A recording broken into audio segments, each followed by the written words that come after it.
வணக்கம். மாலை முரசு செய்திகளை விரிவாக பார்ப்பதற்கு முன் தலைப்புச் செய்திகளை பார்க்கலாம். கோவை மாநகர திமுக மேயர் கல்பனா ராஜினாமா. மேயர் மீது தொடர் புகார்கள் எழுந்த நிலையில் ஆணையரிடம் பதவி விலகல் கடிதம் வழங்கியதாக தகவல்.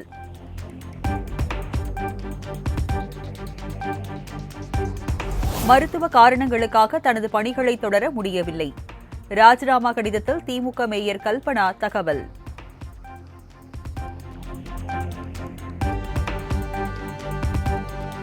மேயர் பதவியை தனிப்பட்ட காரணங்களுக்காக ராஜினாமா செய்துள்ளார் கல்பனா. கோவை மாநகராட்சி ஆணையர் சிவகுரு பிரபாகரன் விளக்கம்.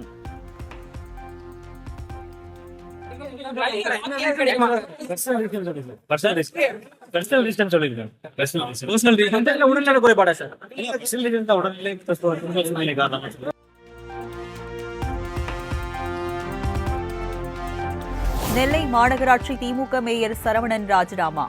முதலமைச்சரின் அறிவுறுத்தலின்படி ராஜினாமா செய்துள்ளதாக தகவல்.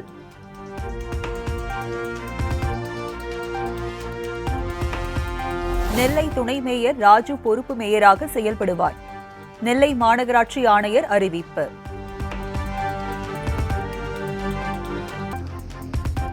சுதந்திர இந்தியாவில் தொடர்ந்து 3வது முறையாக ஆட்சியை பிடித்தது பாஜக கூட்டணி. மாநிலங்களவையில் உரையாற்றிய பிரதமர் மோடி பெருமிதம்.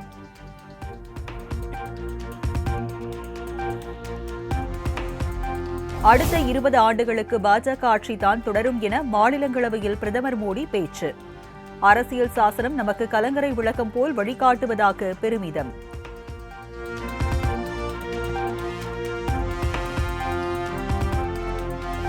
மாநிலங்களவையில் அரசியல் சாசனம் குறித்து பேசிய பிரதமர் மோடிக்கு எதிர்க்கட்சிகள் எதிர்ப்பு.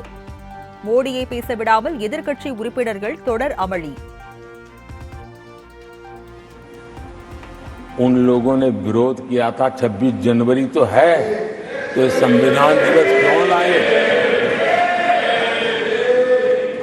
और आज संविधान दिवस के माध्यम से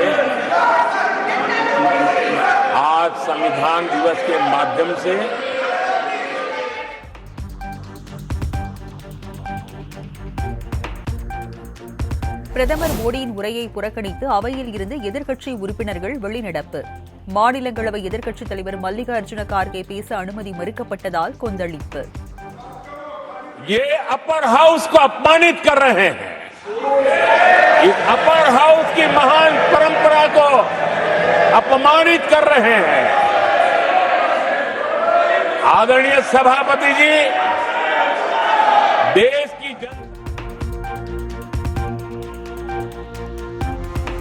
எதிர்க்கட்சி உறுப்பினர்களின் நடவடிக்கையால் மாநிலங்களவைக்கு அவமானம். மக்கள் பிரச்சினை குறித்து விவாதம் செய்யாமல் வெளிநடப்பு செய்கின்றனர் என குடியரசு துணைத் தலைவர் ஜெகதீப் தன்கர் காட்டம்.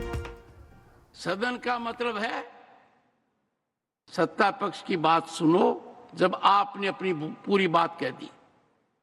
माननीय सदस्यगण, आप सब जानते हैं कल देर रात तक चर्चा रखी गई.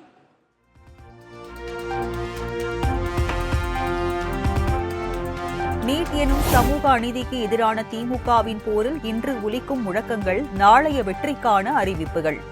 திமுக மாணவர் அணி நடத்திய போராட்டத்தை சுட்டிக்காட்டி முதலமைச்சர் மு க ஸ்டாலின் ட்விட்டர் பதிவு.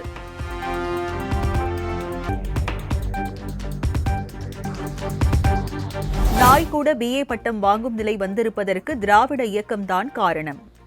பட்ட படிப்புகள், டாக்டர் பட்டங்கள் படிப்பது திராவிட இயக்கம் போட்ட பிச்சை என்று RS பாரதி சர்ச்சை பேச்சு. BA அப்படின்னு போர்டு எழுதி மாட்டுவாங்க. காரணம் என்னன்னா ஊர்லயே ஒரே ஒரு BA தான் இருக்கும். பட் நாய் கூட BA வாங்குற பட்டம் ஆகி போச்சு நம்ம ஊர்ல.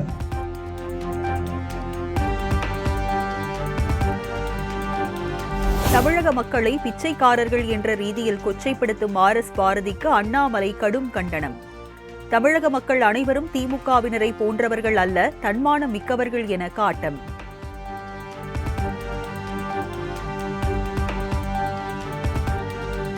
போதைப் பொருள் கடத்தல் கேந்திரமாக சிறைச்சாலை மாறியுள்ளது. அதிமுக பொதுச் செயலாளர் எடப்பாடி பழனிசாமி குற்றச்சாட்டு.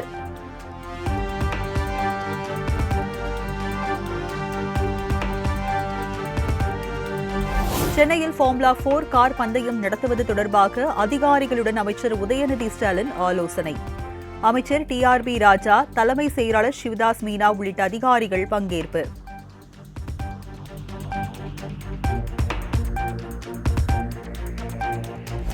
நீட் தேர்வுக்கு முன்பாக எத்தனை அரசு பள்ளி மாணவர்கள் அரசு கல்லூரிகளில் சேர்ந்தனர் என்ற விவரங்களை வழங்க திமுக அரசு மறுப்பது ஏன்?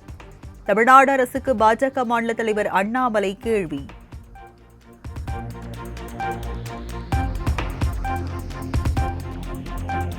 மாஞ்சோலை தேயிலை தோட்ட தொழிலாளர்களின் வாழ்வாதாரத்தை பாதுகாக்க கோரி வழக்கு. தமிழ்நாடு தலைமை செயலாளருக்கு தேசிய தாழ்த்தப்பட்டோர் நல ஆணையம் நோட்டீஸ்.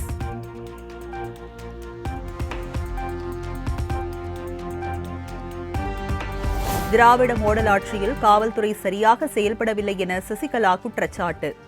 ரேஷன் கடைகளில் முறையாக பொருட்கள் விநியோகம் செய்யப்படவில்லை எனவும் விமர்சனம்.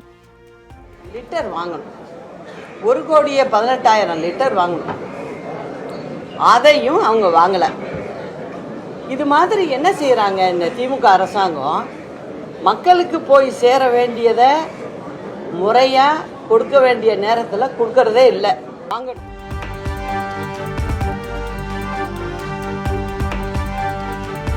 அமைச்சர் அனிதா ராதாகிருஷ்ணனுக்கு எதிரான சொத்து குவிப்பு வழக்கு. விசாரணையில் தங்களை இணைக்க கோரி அமலாக்கத்துறை மனுவை தள்ளுபடி செய்து தூத்துக்குடி நீதிமன்றம் உத்தரவு.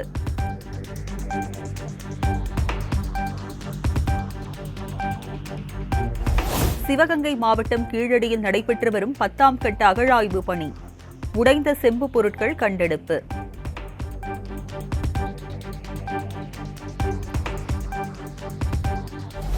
இரண்டாம் கட்டமாக சென்னையில் 750 மாணவர்களுக்கு கல்வி விருதினை வழங்கினார் தமிழக வெற்றிக் கழக தலைவர் விஜய். ஊக்கத்தொகை மற்றும் சான்றிதழை வழங்கி கௌரவிப்பு.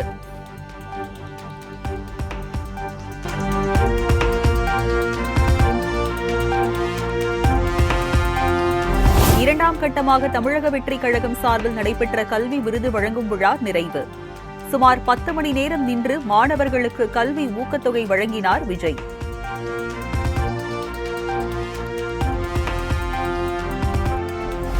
வினாத்தாள் கசிவு காரணமாக நீட் தேர்வு மீதான நம்பகத்தன்மை போய்விட்டது. நீட் தேர்வால் மாணவர்கள் பாதிக்கப்பட்டு வருவதாகவும் தமிழக வெற்றிக் கழக தலைவர் விஜய் பேச்சு. போன மே மாதம் 5ஆம் தேதி அந்த நீட் எக்ஸாம்லாம் நடந்துச்சு. அதில் சில குளறுபடிகள்லாம் நடந்ததா நம்ம நிறைய அந்த செய்திகள்லாம் பார்த்தோம், படித்தோம் இல்லையா? அதுக்கப்புறமே என்ன ஆயிடுச்சுன்னு பார்த்தீங்கன்னா, அந்த நீட் தேர்வுக்கு மேலே இருக்கிற அந்த நம்பகத்தன்மையை மக்கள் மத்தியில் சுத்தமாக போயிடுச்சு. இனிமேல் நாடு முழுக்க அந்த நீட் தேர்வே தேவையில்லை அப்படிங்கிறத இந்த செய்திகள் மூலியமா நாம் எல்லாருமே புரிஞ்சுக்கிட்ட ஒரு விஷயம்.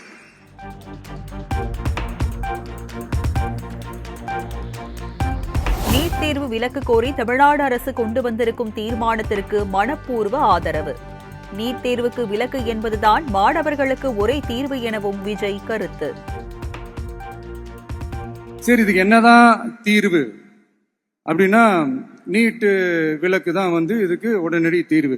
நீட்டு ரத்து கோரி தமிழக சட்டமன்றம் கொண்டு வந்திருக்கிற அந்த தீர்மானத்தை நான் மனப்பூர்வமாக வரவேற்கிறேன்.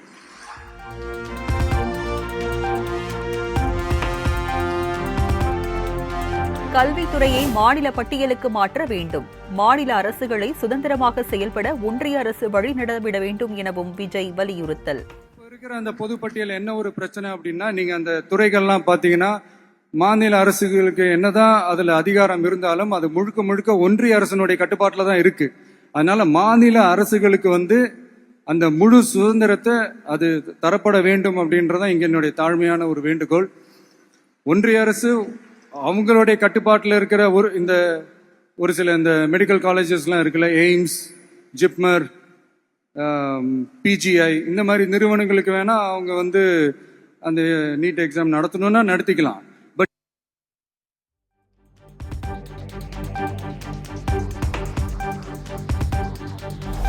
நாட்டுக்கு பன்முகத்தன்மை என்பது பலம்தானே தவிர பலவீனம் அல்ல. நல்லதே நடக்கும், வெற்றி நிச்சயம் என உரையை நிறைவு செய்த விஜய். கான்பிடண்டா இருங்க, நல்லதே நடக்கும், வெற்றி நிச்சயம், வெற்றி நிச்சயம். மீண்டும் சந்திக்கும் வரை நன்றி, வணக்கம். கள்ளக்குறிச்சி தனியார் பள்ளி மாணவி மரணத்தை தொடர்ந்து நடந்த வன்முறை தொடர்பான வழக்கு 4 மாதங்களில் விசாரணையை முடித்து இறுதி அறிக்கை தாக்கல் செய்ய காவல்துறைக்கு சென்னை உயர்நீதிமன்றம் உத்தரவு.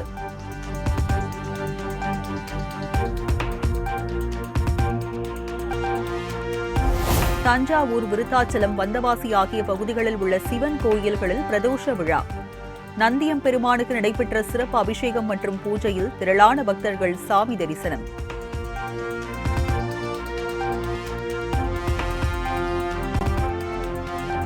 தமிழ்நாட்டில் இன்று முதல் 9ஆம் தேதி வரை லேசான மழைக்கு வாய்ப்பு. சென்னை வானிலை ஆய்வு மையம் தகவல்.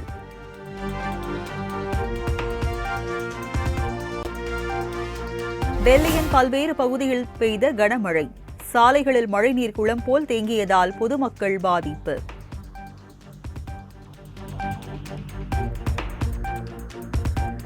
ஜார்க்கண்ட் மாநில முதலமைச்சர் சம்பை சோரன் ராஜினாமா. மீண்டும் முதலமைச்சராக தேர்வாகிறார் ஹேமந்த் சோரன்.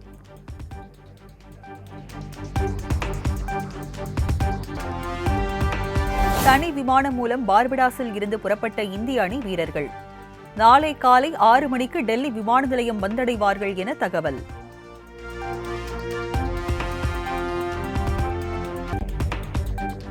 உலகக்கோப்பையுடன் நாளை தாயகம் திரும்பும் இந்திய அணி வீரர்கள் காலை 11 மணிக்கு பிரதமர் மோடியை சந்திக்க உள்ளதாக தகவல்.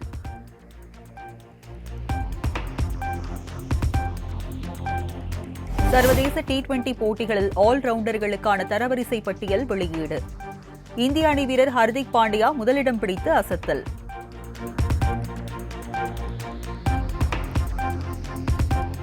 நடிகை ஷாலினி உடல்நலக்குறைவால் மருத்துவமனையில் அனுமதி. மனைவியை கவனித்துக் கொள்ள அஜர்பைஜானில் இருந்து பறந்து வந்த நடிகர் அஜித் குமார்.